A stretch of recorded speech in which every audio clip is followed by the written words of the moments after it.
President Trump announcing just moments ago that Caroline Leavitt will be leaving her role as the White House press secretary at the end of this month. The president taking to Truth Social saying that Leavitt will now serve as one of his, quote, top outside advisors. Joining us now is CNN White House correspondent Elena Treen. Elena, what more can you tell us?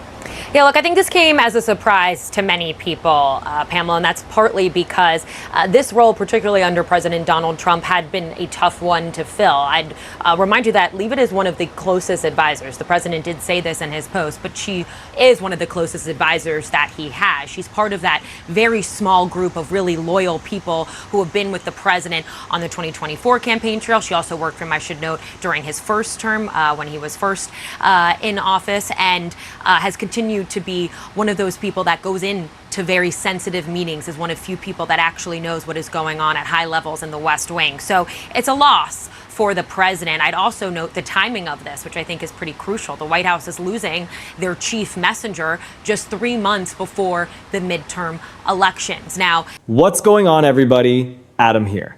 Caroline Leavitt, the youngest press secretary in history and a fierce defender of the administration, is stepping down at month's end, citing family reasons after her second child.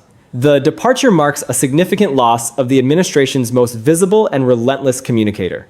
But here's where this story gets far more complicated than a simple resignation announcement. The timing of this departure is landing in the middle of one of the most turbulent stretches of Trump's second term. New tariff battles are erupting and generating economic scrutiny. Voting rights disputes are creating political firestorms. Deportation policy fights are producing court challenges and public outrage. Legal battles on multiple fronts are keeping the administration's legal team permanently occupied. And there's a separate intelligence report about disputed threat warnings involving Iran that has added another layer of complexity to an already chaotic picture. And now, right in the middle of all of this, no press secretary. This is a communications earthquake happening at the worst possible moment, and most people are missing just how significant this really is. Well, this was a bit of a shock announcement out of the White House today. Caroline Leavitt had only returned from maternity leave less than a month ago after she gave birth to her daughter back in May. That was her second child. She already had a 2-year-old son, and she said that that was key to her decision to step down from this role at the end of the month. She has released a lengthy statement on social media saying that this was a bittersweet decision. In that statement, she said, "The truth is, since returning to the White House after the birth of my daughter, I felt in my heart that I cannot be the best mum to my 2 young children while devoting the constant time, energy and attention required of the White House press secretary." Now, Caroline Leavitt is the youngest person to have ever served in that role. She's only 28 years old. She was 27 when she took the job last year when Donald Trump began his second term. And she has been a very strong voice in the Make America Great Again movement. She said that that will continue. She said she will continue to be a vocal advocate for MAGA. Before we go any further, I want to address the version of this story that some of you have probably already seen online. Because whenever a major White House figure exits, social media explodes with the most dramatic possible interpretation. So let me be very clear about something. Trump is not resigning. There is no credible evidence of any kind that Trump is resigning. There is no verified scandal driving Leavitt out that is about to blow the whole administration apart. What we have is a documented, real personnel departure. A high-profile press secretary leaving at a genuinely unusual and politically challenging moment. And that real story is significant on its own terms without needing to be inflated into something it is not. The actual story here is about what a press secretary transition means for White House communication strategy, who might come next, what it signals about the administration's approach heading into the midterms, and what controversies the incoming spokesperson is going to have to navigate from day one. That is a real and compelling story that deserves careful examination. Now, in a post on Truth Social, Donald Trump said that she was one of his most trusted aides, but she would continue to be his top outside advisor, or one of his top outside advisors, and an influential voice within the Republican Party. And he will have a really hard time filling Caroline Leavitt's shoes. This is an extremely tough job, and she has worked very hard in it. She travels a lot with the president. This job entails spending a lot of time with him, going overseas, attending high-level meetings, and then working as basically the official mouthpiece of the president. And it's telling that in the time that she was on maternity leave, they didn't backfill that role. They just had this rotating cast of cabinet members filling it. You might remember the Secretary of State, Marco Rubio, filled in. So did JD Vance, the Vice President. So that probably shows just how hard this job is to fill with someone who's willing and able to do it at such a high standard. So this is going to be an extremely big shake-up of the White House press team, just less than 3 months out from the midterm elections. So let's talk about who Caroline Leavitt actually is and why this departure matters beyond just a staffing change. Leavitt became the youngest White House press secretary in American history when she took the role. She is sharp, fast on her feet, and extremely loyal to Trump, which is the combination this administration looks for more than almost anything else. She has handled an extraordinary volume of difficult questions from a press corps that ranges from skeptical to openly adversarial. She has defended policy decisions that would give most communications professionals serious pause. She has stood at that podium through tariff announcements, deportation controversies, legal battles, and foreign policy crises. And she did all of it while pregnant with her second child and then managing a newborn alongside the most visible and demanding communications job in the country. We have some breaking news for you right now. This is from President Trump on Truth Social. Our wonderful White House press secretary and one of my most trusted aides, Caroline Leavitt, will be departing her role at the end of the month so that she can spend more time with her beautiful young children and family. A decision I totally understand and respect. Caroline will now be one of my top outside advisors and an influential voice within the Republican Party as we work to defy history and conclusively win the midterm elections. Caroline has been a real leader in the White House and has done a phenomenal job fighting for justice, liberty, and freedom since 2018, including our historic re-election campaign, he writes, of 2024.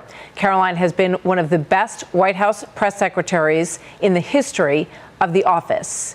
Thank you, Caroline, for a job well done, President Donald J. Trump. Whatever you think of the politics, on the professional level, that is a genuinely remarkable run. And her departure creates a real void at a moment when the White House needs its messaging operation to be at full capacity, not in transition. But the timing, and this is where the political story really comes in, could not be more complicated because the administration is not in a quiet period right now. It is not a slow news month where a press secretary transition can happen smoothly and without much friction. The White House is managing multiple simultaneous controversies that each on their own would be significant enough to consume a communications operation. And now it is doing that with no permanent press secretary in place. We are going to go through each of those controversies. And then we are going to talk about what the intelligence report involving Iran threats adds to this picture and what all of it means for whoever walks in to that briefing room next. Before we get into the details, let me give you some context on why the press secretary role is as significant as it is because a lot of people underestimate it. The press secretary is not just a spokesperson. She is the most publicly visible operational link between the White House and the people who report on it every single day.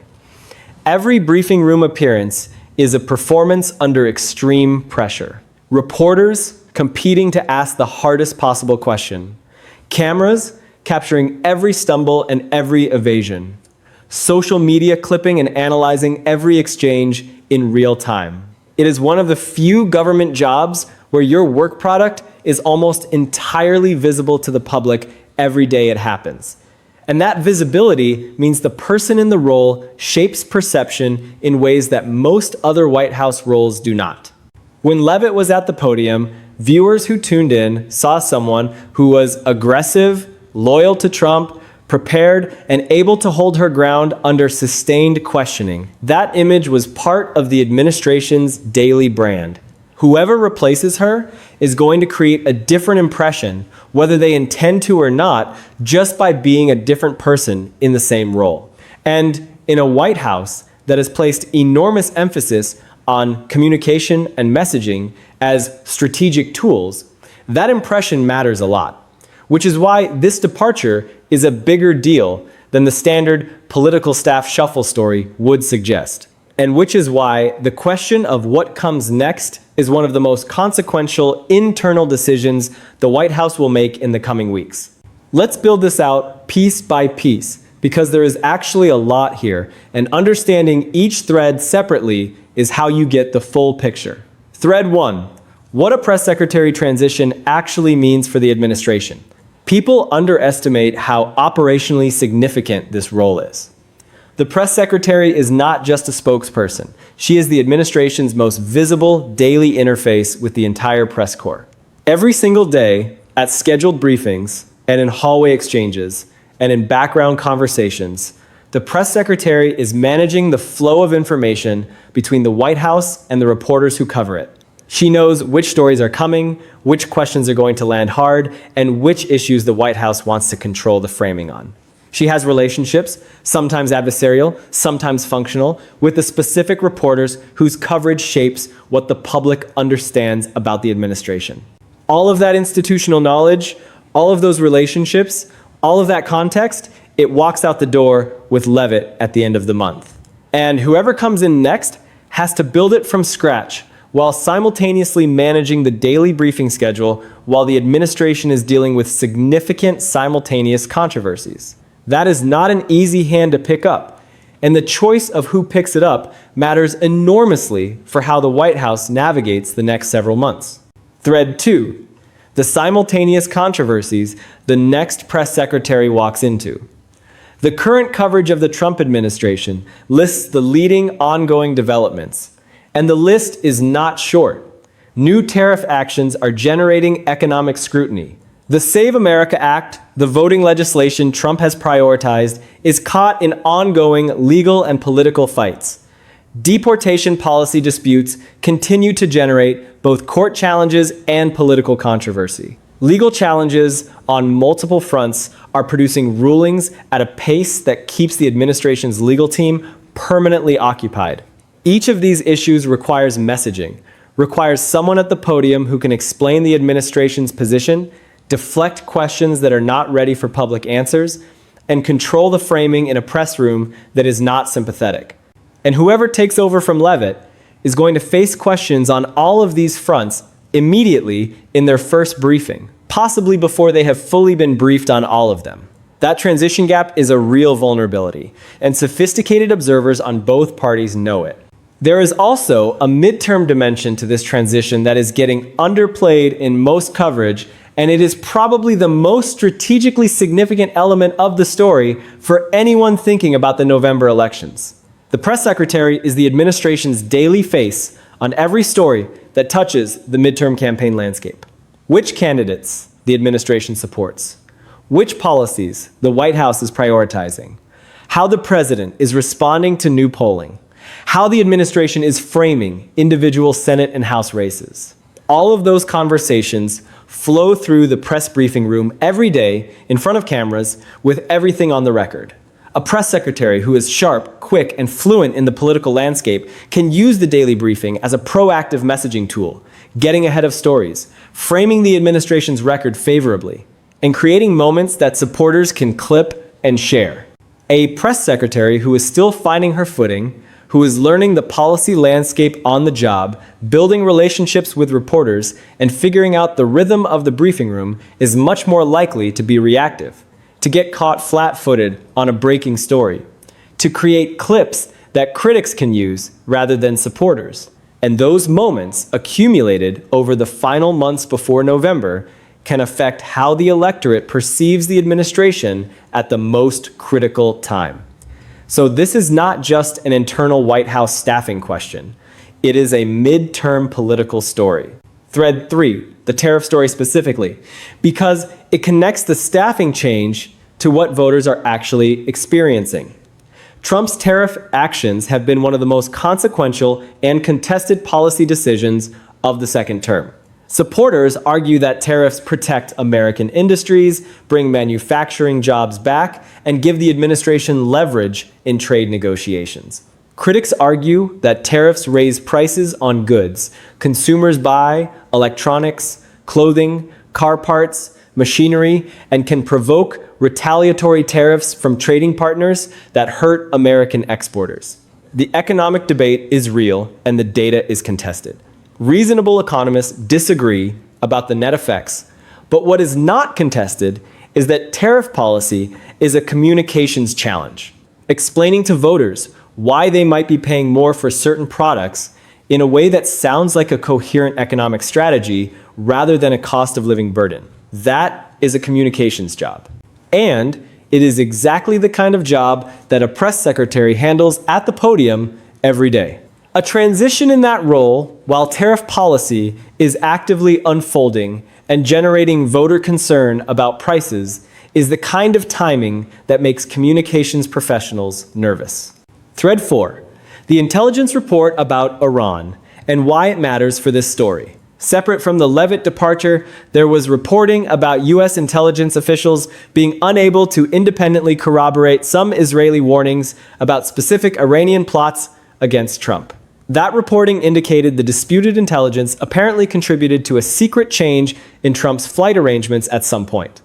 Now let me be very precise about what this is and what it is not. This is reporting about disputed intelligence, about intelligence assessments that U.S. officials could not independently verify. It is not proof of an imminent Iranian plot against Trump. It is not a verified threat. It is an intelligence discrepancy. The kind of thing that happens regularly in the world of national security intelligence, where different intelligence agencies with different collection methods and different sources sometimes reach different conclusions about the same threat picture. But in the context of a White House that is already managing Iran policy, ongoing conflict-related tensions, and a situation that has been anything but settled, disputed intelligence about threats to the president is not background noise. It is something the press secretary has to be prepared to respond to, and something that the incoming press secretary is going to have to understand in detail before she faces the first question about it. And here's the thing about the Iran intelligence story that makes it particularly tricky from a communication standpoint. Disputed intelligence is hard to talk about publicly. You cannot say too much because if the intelligence assessments involve classified information about collection methods or sources, discussing them publicly could compromise future intelligence gathering. You cannot say too little, because if reporters sense that the White House is stonewalling on a story that involves the president's personal security, the inference will be that there is more to hide. The press secretary has to walk an extremely precise line on this kind of story. She has to be credible enough to tamp down speculation without revealing information that cannot be revealed. And doing that well requires deep familiarity with both the substance of the intelligence picture and the political context of the Iran relationship. Exactly the kind of institutional knowledge that accumulates over time in the role and that cannot be handed off in a single briefing document. And here's the connection that ties all of these threads together, because the threads are not separate. They are all part of the same communications challenge that whoever sits in that briefing room next is going to inherit. Tariffs and cost of living, voting legislation and legal fights, deportation policy and court challenges, Iran tensions, and disputed intelligence. Each of those is a significant story on its own. Together, they represent a communications load that would challenge even the most experienced and well-prepared press secretary. And the new person is going to walk into all of it simultaneously without the institutional knowledge, the relationships with individual reporters, and the established credibility that Leavitt built over years in the role. That is the genuine challenge here, and how Trump handles the selection of the next press secretary. Whether he chooses someone who prioritizes aggressive messaging or disciplined control. Someone with media experience or someone with political loyalty first is going to tell you a lot about how the administration plans to manage the next phase of the term. Let's talk about what this departure reveals about the broader pattern of press secretary exits under Trump, because it tells you something about the nature of the job during this administration. Press secretaries under Trump tend to serve intensely and then leave. The job has a different character than it does under most presidents. The volume of daily controversy is higher, the press corps is more adversarial on average, and the personal loyalty demands from Trump himself create a particular kind of professional pressure that is difficult to sustain indefinitely. The combination of those factors means that the role has higher turnover than it might otherwise have, and each new press secretary faces a version of the same fundamental tension. Being loyal to Trump means sometimes defending decisions or positions that are genuinely hard to defend on the merits, while maintaining enough personal credibility with the press corps to function in the briefing room at all. That tension does not resolve. It just has to be managed day after day until the person in the role decides they cannot manage it anymore, or until the president decides he wants someone different. Understanding that structural reality is how you understand why this departure, while notable in its timing, is not entirely surprising as a pattern. Now, let's look at what comes next. The choice of who replaces Leavitt is a strategic decision that tells you where the administration's communications priorities are heading. Trump has several realistic options for Leavitt's replacement, and each one signals something different. He could promote from within the existing press team, choosing someone who already has the institutional knowledge and the reporter relationships, but who may lack the national profile that Leavitt brought. He could bring in someone from the outside, a well-known media figure or political strategist who brings a fresh profile but needs time to get up to speed on all the ongoing issues. He could choose someone who is primarily a partisan fighter, someone who goes to the podium looking to confront and challenge the press corps rather than manage it, which plays well with the base, but often creates communication problems of its own. Or he could choose someone with a calmer, more controlled approach, prioritizing disciplined messaging over confrontational moments. Each of those options has a different strategic logic, and whoever Trump picks will immediately become one of the most visible faces of the administration going into the most consequential political period of the second term. And here's the bottom line. Karoline Leavitt built something at that podium. You can agree or disagree with how she deployed the platform, but she was effective at the job on its own terms. Experienced, prepared, loyal, and capable of holding her own in one of the most adversarial daily briefing environments of the modern era. The next person is going to have to earn those credentials from scratch, and they are going to have to do it fast in front of millions of people under sustained scrutiny while the administration navigates a communications load that would test anyone. A few specific things to watch in the coming weeks. The announcement of who replaces Leavitt and the speed of that announcement will tell you a lot about whether the White House has a succession plan in place or is scrambling. Whether Trump acknowledges any of the ongoing controversies in the announcement of a new press secretary, or whether the announcement is purely about the personnel decision will tell you something about the administration's current communication philosophy.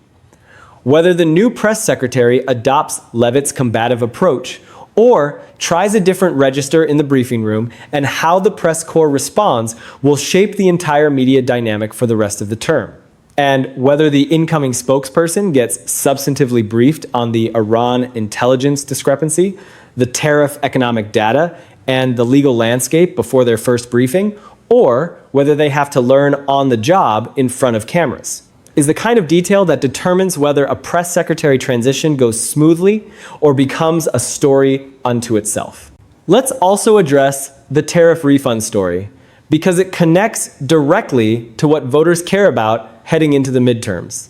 The US government has refunded billions of dollars to companies for tariffs they paid after the Supreme Court ruled those tariffs were illegal. Major corporations received massive refunds. But everyday Americans who paid higher prices for goods because of those tariffs are not seeing any of that money.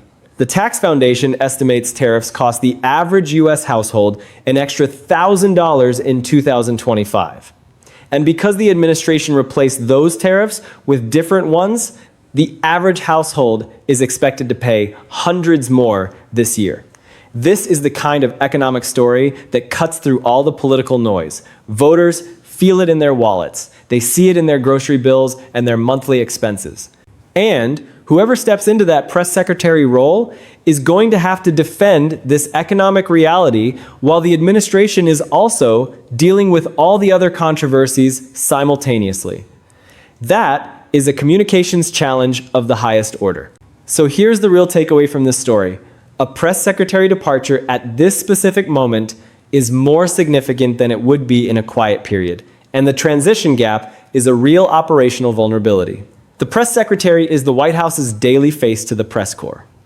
The institutional knowledge, reporter relationships, and messaging muscle that Leavitt built over her tenure does not transfer automatically to whoever walks in next. And in an environment where the administration is managing simultaneous controversies across trade policy, legislation, legal challenges, and foreign policy tensions, a transition gap in that role is not trivial. Communications operations that are in transition are more likely to be reactive than proactive. They are more likely to be slow on breaking stories. They are more likely to let the press corps set the framing rather than getting ahead of the story. None of that is catastrophic on its own, but all of it accumulated over a multi-week transition period in an environment this politically charged has real consequences for how the administration's policies are perceived by the voters who will determine the midterm results. Do not let the departure distract you from the underlying policy controversies that the next press secretary is going to have to answer for. This is a real personnel story, and it deserves real coverage.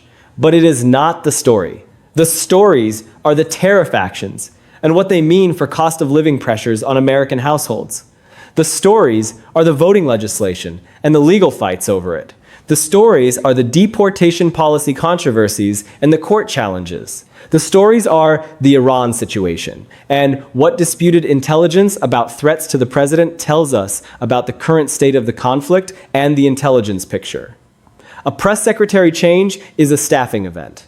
The policy controversies are the substance. And whoever walks into that briefing room next is going to have to answer for the substance from their very first question. The reporters in that room are not going to give the new press secretary a honeymoon period.